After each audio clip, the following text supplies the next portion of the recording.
नमस्कार, मी डॉक्टर प्रियंका तोंडे. मी मेंदू आणि मणके विकार तज्ज्ञ आहे. आज मी तुम्हाला पार्किन्सनचा आजार किंवा कंपवात याबद्दल थोडी माहिती देणार आहे. जसं जसं आपलं वय वाढत जातं तसं तसं आपल्या डोळ्यामध्ये मोतीबिंदू होतो किंवा केस पांढरे होतात किंवा वयामानानुसार प्रत्येक अवयवामध्ये थोडेसे चेंजेस होतात.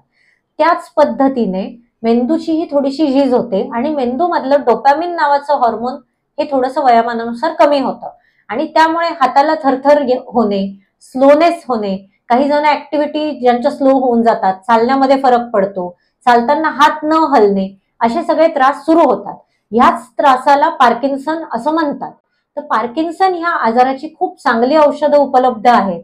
त्या औषधांनी पार्किन्सनचा आजार जो सुरुवातीच्या स्टेजमध्ये असतो त्या औषधांनी बऱ्यापैकी त्याचे सिम्पटम कंट्रोलमध्ये येतात. इन ऍडिशन पार्किन्सनसाठी फिजिओथेरपी हा खूप महत्वाचा उपाय आहे.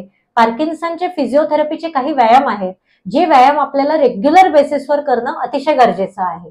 पार्किन्सनची ट्रीटमेंट मेडीपॉइंट हॉस्पिटलला अवेलेबल आहे आणि मेडीपॉइंट हॉस्पिटलला पार्किन्सनच्या आजारासाठी लागणारे गोळ्या, औषधं, फिजिओथेरपी हे सगळं अवेलेबल आहे. ज्याही म्हाताऱ्या माणसांना हातापायामध्ये थरथर होते किंवा चालण्यामध्ये स्लोनेस जाणवतो किंवा काही जण विसरतात, या सगळ्यांनी लवकरात लवकर न्यूरोलॉजिस्टला भेटणं अतिशय गरजेचं आहे. धन्यवाद.